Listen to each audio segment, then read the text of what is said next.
Friends, myself Chandra Nabial, and presently I'm working as an assistant professor in the Department of Geography with higher education of Uttarakhand government. Today we are going to understand about fluvial landforms, which is purely related to geomorphology and physical geography. First of all, we need to understand what is landform. Landform जो हमारे चारों ओर जितनी भी तरह की आकृति या features आपको दिखाई दे रही है वो सभी लैंडफॉर्म्स हैं.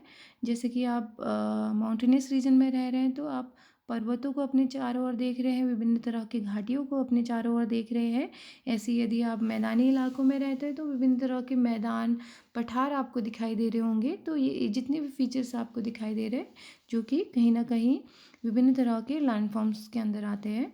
तो इस लैंडफॉर्म्स की यदि बात करें तो लैंडफॉर्म्स को विभिन्न तरह के जियोमॉर्फिक प्रोसेस के बेसिस पे हम इनको क्लासिफाई कर सकते हैं. फर्स्ट ऑफ ऑल जैसे एग्जांपल में हम देखेंगे फ्लूवियल लैंडफॉर्म जो कहीं ना कहीं किसी फ्लो से संबंधित है. अगर यदि फ्लो की बात करें तो अगर पृथ्वी की सरफेस की यदि बात करें तो फ्लो में सबसे पहले बहते हुए जल की यदि हम बात करते हैं तो जिसको हम पूरी तरीके से नदी के रूप में जानते हैं. तो नदी से संबंधित जितने भी भूआकृतियाँ हैं वो फ्लूवियल लैंडफॉर्म्स के अंतर्गत रखे जाते हैं. और ये फ्लूवियल लैंडफॉर्म्स को हम बहुत अच्छे से समझ सकते हैं जो यहाँ पे एक ब्लॉक डायग्राम दिया गया है जो कि विलियम मॉरिस डेविस के द्वारा फॉर्मुलेटेड है. विलियम मॉरिस डेविस का साइकिल ऑफ इरोजन कॉन्सेप्ट यदि आपको याद होगा, जो कि जिसमें विलियम मॉरिस डेविस ने क्या किया था, 3 स्टेजेस में बांटा था. 3 स्टेजेस की यदि बात करें, हेड वाटर स्टेज में उन्होंने नदी के स्टेज को युवावस्था मतलब यूथ एज कहा गया था. युवा अवस्था में नदी ज़्यादातर इरोजनल प्रोसेस में इंगेज रहती है. इस इरोजनल प्रोसेस में इंगेज रहते हुए वो बहुत ही इम्पॉर्टेंट फीचर का निर्माण करती है. इसके साथ सेकंड स्टेज में जो कि प्रौढ़ावस्था है, कहीं ना कहीं मेच्योर स्टेज है. तो मेच्योर स्टेज में क्या करता है, जिसमें सरफेस में चेंजेस आने के कारण वहाँ पे क्या करता है, नदी विभिन्न तरह के डिफरेंट या अब युवावस्था से अलग तरह के प्रक्रियाओं के फलस्वरूप वो अलग अलग तरह के लैंडफॉर्म्स का निर्माण करता है. और थर्ड स्टेज में क्या करता है, नदी अपने स्लोप ग्रेडियंट के कमी होने के कारण और सरफेस में इरेगुलरिटी की कमी होने के कारण वो और डिफरेंट तरह के फीचर्स का निर्माण करता है. तो इन फीचर्स की यदि हम बात करें तो इन फीचर्स को हम 2 भागों में बांट सकते हैं. सबसे पहले है इरोजनल लैंडफॉर्म्स. इरोजनल लैंडफॉर्म्स के अंतर्गत हम वो उन लैंडफॉर्म्स को शामिल करेंगे जब नदी क्या करती है, इरोजन का कार्य करती है. मतलब एक तरीके से कोरोजन, एट्रिशन, प्लकिंग, एब्रेशन का काम करती है. अगर इन वर्ड्स को समझने की अगर कोशिश करें, सिंपली हम देखते हैं नदी जब अपने मार्ग में प्रवाहित होती है तो विभिन्न तरह के डेब्रीज या विभिन्न तरह के अवसाद को अपने साथ वो बहाकर ले जाती है. इस अवसाद को बहाकर ले जाने की प्रक्रिया में वो बहुत सारे अवसाद को इकट्ठा कर लेती है और उन अवसाद को एकत्रित करने के साथ साथ क्या करती है, वो उनमें भी इरोजन का कार्य करती है, अपरदनात्मक कार्य करती है. वो अपरदनात्मक कार्य उन निक्षेप के अंतर्गत भी हो सकता है और उन निक्षेप का सरफेस के साथ भी हो सकता है. तो विभिन्न तरह के प्रोसेस जो कि कहीं ना कहीं अपरदनात्मक कार्य से जुड़ा हुआ है, इन अपरदनात्मक प्रक्रिया से जब क्या करते हैं, विभिन्न लैंडफॉर्म जन्म आते हैं तो इन लैंडफॉर्म्स को हम अपरदनात्मक भूआकृति या फिर इरोजनल लैंडफॉर्म्स कहते हैं. आगे हम समझेंगे कि कितने तरह के इरोजनल लैंडफॉर्म्स हैं. और सेकंड लैंडफॉर्म्स है डिपोजिशनल लैंडफॉर्म, जिसे हम निक्षेपात्मक भूआकृति कह रहे हैं. और जैसे कि शाब्दिक उससे पता चल रहा है कि वो लैंडफॉर्म जो कि निक्षेप के फलस्वरूप बना हो वो निक्षेपात्मक लैंडफॉर्म्स है. जैसे आप देखते हैं स्लोप ग्रेडियंट की कमी होने के कारण या फिर जितने भी सरफेस में जितने तरह के फीचर्स हैं उनके प्लेन होने के कारण, अगर वाई वर्सा इसको उल्टा भी कह सकते हैं, सरफेस में इरेगुलरिटी की कमी हो या फिर स्लोप ग्रेडियंट की कमी हो तो क्या करती है रिवर, अपना जो बहाव है, अपना जो वॉल्यूम है, उसमें कमी ला देता है, जिस कारण से क्या क्या होता है, नदी निक्षेप का कार्य शुरू करती है, और इस निक्षेप से जन्मे जितने भी तरह की भू आकृतियाँ हैं, वो भू आकृतियाँ डिपोजिशनल लैंडफॉर्म्स कहलाती है। और इस पिक्चर में आप देखेंगे एक घाटी नुमा आकृति आपको दिखाई दे रही होगी। घाटी नुमा आकृति में अगर यदि हम इसको मिला लेते हैं तो इस वी शेप की आकृति आपके सामने आएगी, जो कि कहीं ना कहीं नदी के या फिर फ्लूवल लैंडफॉर्म्स की वी शेप वैली का एग्जाम्पल है। ये V shape valley Gauri Ganga river basin का है। वी शेप वैली कहीं ना कहीं इरोजनल लैंडफॉर्म से ही डेवलप्ड है, जो कि इसलिए हम इसको इरोजनल लैंडफॉर्म्स के अंतर्गत रख रहे हैं। इसकी आकृति वी शेप में होने के कारण ही इन घाटियों को वी शेप की घाटी कहा जाता है, जो कि कहीं ना कहीं रिवर के डाउनवर्ड कटिंग से डेवलप होते हैं। तो आगे चलते हैं। इस पिक्चर में आपको दिखाई दे रहा है एक वैली, लेकिन ये वैली वी शेप से थोड़ा सा डिफरेंट आपको दिखाई दे रहा होगा, जो कि जिनको हम गॉर्ज से समझ सकते हैं। इस पिक्चर में आप देखेंगे जो ये सरफेस है, ये कहीं ना कहीं वी शेप वैली से ही जुड़ा हुआ है, लेकिन सरफेस में आप देख रहे होंगे स्लोप ग्रेडियंट काफ़ी ज़्यादा है।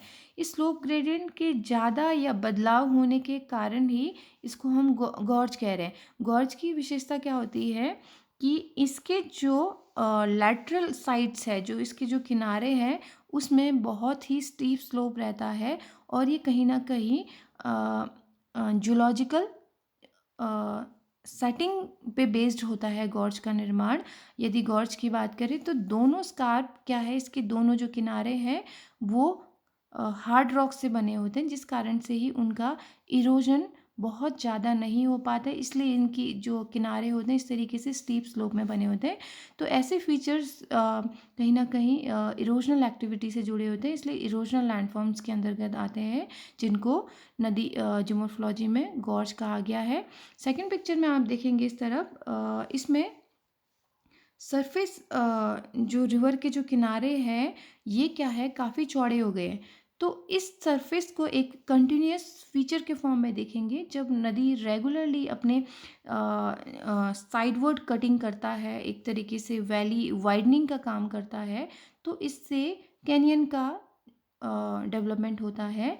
अगर हम कैनियन की यदि बात करें तो कैनियन का डेवलपमेंट कहीं ना कहीं टेक्टोनिक एक्टिविटी से जुड़ा होता है। टेक्टोनिक एक्टिविटी कहीं ना कहीं रिफ्ट वैली से संबंधित होता है। रिफ्ट वैली जो कि अगर दुनिया में हम देखें इसका एग्जांपल, तो ग्रैंड कैनियन नाम में ही रखा है, ग्रैंड कैनियन, जो विशाल एक घाटी क्षेत्र है जो यूएसए से रिलेटेड है। तो ये कैनियन के एग्जाम्पल आपको विश्व भर में देखने को मिलेंगे जहाँ जहाँ ये रिफ्ट वैली है। और नेक्स्ट स्लाइड में चलते हैं। यहाँ पे आपको एक लैंडफॉर्म दिखाई दे रहा होगा जो कि माउंटेनस रीजन में रहते हैं, वो इसको ज़रूर देखा होगा सबने, जिसको हम क्या कह रहे हैं, वाटरफॉल। वाटरफॉल का कहने का मतलब है जलप्रपात। जलप्रपात भी एक इरोजनल लैंडफॉर्म से रिलेटेड है। इरोजनल लैंडफॉर्म जो कि फ्लूवल लैंडफॉर्म से बना है। फ्लूवल लैंडफॉर्म में जो वाटरफॉल का निर्माण कब होता है, जब सरफेस में स्लोप ग्रेडियंट बहुत ज़्यादा होता है, रिवर अपने पास से बहते हुए जब वो इरोजनल एक्टिविटी बहुत ज़्यादा नहीं कर पाता है, उसके पाथ में या उसके रास्ते में नदी अपने मार्ग में जब क्या करती है, विभिन्न तरह के जूलॉजिकल सेटिंग के साथ चलती है। मतलब साथ चलने का मतलब है उसके प्रवाह क्षेत्र में अलग अलग तरह के जूलॉजिकल सेटिंग आते हैं। तो उसी सीरीज में वाटरफॉल का डेवलपमेंट होता है। वाटरफॉल डेवलपमेंट कहने का मतलब है जब सरफेस में हार्ड रॉक जब सरफेस हार्ड रॉक से बना होता है तो स्ट्रीम या रिवर उसको बहुत ज़्यादा एरोड नहीं कर पाती है, तो इसके चलते वाटरफॉल डेवलप होते हैं, जैसे कि इस पिक्चर में आप देख रहे होंगे। नेक्स्ट स्लाइड है रैपिड, जो कि ऑब्वियसली एक फिर से इरोजनल लैंडफॉर्म है। रैपिड एक तरीके का आप समझ सकते हैं वाटरफॉल का टाइप या फिर एक तरह का प्रकार है। रैपिड में क्या होता है, वाटर डायरेक्टली जंप नहीं करते या वाटर डायरेक्टली सरफेस को कनेक्ट नहीं करती है, एक डाउनवर्ड कांटेक्ट सरफेस से नहीं हो पाता है। एक स्कार्प उसमें रहता है, लेकिन एक तरीके से स्टेप्स या फिर एक सीढ़ी नुमा आकृति जब कोई रिवर अपने रास्ते में बनाता है, जो कि कहीं ना कहीं जोलॉजिकल सेटिंग या फिर सरफेस में जो भूमि की जो सेटिंग होती है, या फिर जो फिर हार्ड रॉक और सॉफ्ट रॉक के कॉम्बिनेशन से बना होता है। जब वाटर क्या करती है, पानी जब अपने प्रवाह में क्या करती है, सॉफ्ट रॉक को इरोड करके ले जाती है और हार्ड रॉक को इरोड नहीं कर पाती, तो इस तरह के सीढ़ी नुमा आकृति का निर्माण होता है, जिसको हम रैपिड कहते हैं। पहाड़ों में ये फ्रिक्वेंटली आपको चारों ओर दिखाई देंगे। तो ये थोड़ा सा वाटरफॉल से अलग है, तो इस पिक्चर में आपको दिखाने की कोशिश कर रखी है। तो आप इस सेशन का मतलब ही जितने भी लैंडफॉर्म्स आपके चारों ओर है, उनको समझने के लिए बनाया हुआ है। नेक्स्ट स्लाइड चलते हैं, पैट होल्स और प्लंग पूल। पैट होल और प्लंग पूल कहीं ना कहीं हाइड्रोलिक एक्शन से रिलेटेड है। हाइड्रोलिक एक्शन से रिलेटेड कहने यहाँ पे आपको दो पिक्चर आपको दिखाई दे रही है, जो कि एक गूगल से लिया गया, दोनों ही पिक्चर गूगल से लिया गया है। इसमें जब वाटरफॉल क्या करता है, वाटर फॉल होने के बाद सरफेस के कांटेक्ट में आते हैं, नीचे जब डाउनवर्ड सरफेस के कांटेक्ट में आती है, तो रेगुलर हिट या फिर रेगुलर उसका पानी का जो इफेक्ट सरफेस में होता है, उस कारण से रिवर क्या बना लेती है, एक एक पॉल या फिर एक एक ऐसी आकृति बनाती है जो छिद्रनुमा आकृति है, कहीं ना फिर धीरे धीरे वो पानी के भराव के कारण पूल में कन्वर्ट हो जाती है। तो इस तरह की आकृति को पॉट होल्स या प्लंग पूल्स कहा जाता है, जो कि आप फिर से माउंटेनियस रीजन में यदि आप घूमें तो फिर से आप देखेंगे इस तरह के फीचर्स दिखेंगे, जो कि कहीं ना कहीं इरोजनल एक्टिविटी से डेवलप होते हैं। नेक्स्ट स्लाइड है channel and river bar. River bar कहीं ना कहीं एक फर्स्ट डिपोजिशनल लैंडफॉर्म है। डिपोजिशनल लैंडफॉर्म के अंतर्गत देखो, रिवर बार जब क्या करता है, रिवर स्लोप ग्रेडियंट की कमी रेगुलर धीरे धीरे कम होने के कारण, या स्लोप में रेगुलर कमी आते जब चले जाती है, तो स्लोप कम होने के साथ साथ रिवर में उसका फ्लो भी कम हो जाता है। फ्लो मतलब एक तरीके से उसका जो मैकेनिज्म, उसकी जो गतिशीलता होती है वो कम होते जाती है। तो रिवर में अब रिवर का जो प्रवाह होता है वो धीरे धीरे कम होने के साथ साथ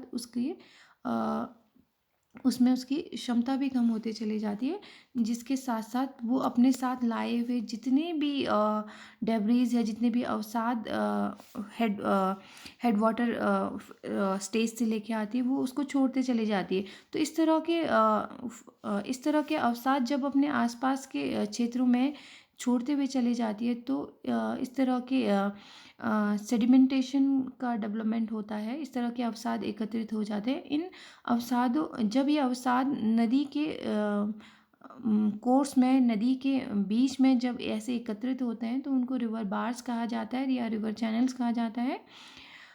उसके बाद जब क्या होती है, रिवर अब आगे बढ़ते हुए अपने प्रवाह को कंटिन्यू रखते हुए क्या करती है, जब पानी का प्रवाह या पानी का जो वॉल्यूम है वो बहुत कम हो जाता है, तो रिवर अपने साथ लाए हुए जितने भी अवसाद है अपने आसपास के क्षेत्रों में छोड़ते हुए चले जाती है। तो ऐसे ही फ्लड प्लेन का डेवलपमेंट होता है, जिसको एक तरीके से बाढ़ क्षेत्र भी कह सकते हैं। फ्लड प्लेन ज़्यादातर जितने भी नदी के मैदानी क्षेत्रों में विकसित होते हैं, चाहे आप गंगा यमुना का मैदान लगा लो, सिंधु का मैदान है, जितने भी हिमालयी नदियां हैं वो मैदानी भागों में फ्लड प्लेन का निर्माण करती है, और इन्हीं फ्लड प्लेन में ही जितने भी कृषि कार्य या जितने भी उपजाऊ भूमि है, इन्हीं फ्लड प्लेन से रिलेटेड रहते हैं। आगे बढ़ते हैं। ये इस स्लाइड में आपको दिखाई दे रहा होगा रिवर टेरेसेस।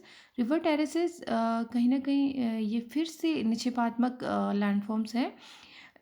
ये टेरेस कहीं ना कहीं एक तरीके से फ्लड प्लेन का ही एक फ्लड प्लेन का ही पुराना फॉर्मेट है, एक ओल्डर फॉर्मेट इसको लगा लो। फ्लड प्लेन जब पुराना होते जाता है और रिवर का जो वैली डीपनिंग की प्रोसेस लगातार चलती रहती है, तो इस वैली डीपनिंग के प्रोसेस के चलते चलते उसके जो दो मार्जिन्स है, दोनों बैंक है, उनके किनारे विभिन्न तरह मतलब एक तरह के सीढ़ी नुमा आकृति बन जाती है, लेकिन मैदानी आकृति होती है। एक मतलब एक तरीके से वाइड एरिया रहता है। तो ऐसे एक लंबे समय के अंतर्गत वो बहुत सारे सीढ़ी नुमा मैदानी आकृतियों को डेवलप करते जाती है। तो इन ऐसे फीचर्स को रिवर टेरेसेस कहा जाता है। अगर यदि रिवर टेरेसेस की बात करें तो रिवर टेरेसेस कहीं ना कहीं डिपोजिशनल एक्शन के साथ साथ टेक्टोनिक जियो टेक्टोनिक एक्टिविटी से भी जुड़ा रहता है। तो इन फीचर्स को फील्ड में जाके ही हम एग्जामिन कर पाते हैं या समझ पाते हैं कि ये कौन से एक्शन से डेवलप्ड टेरेसेस है। नेक्स्ट स्लाइड में है एलुवियल फैन। एलुवियल फैन तब डेवलप होते हैं जब पानी या फिर रिवर स्ट्रीम क्या करती है, स्ट्रीम क्या करती है, स्ट्रीम का जो स्लोप ग्रेडियंट है बहुत तीव्र रहता है, बहुत स्टीप स्लोप रहता है।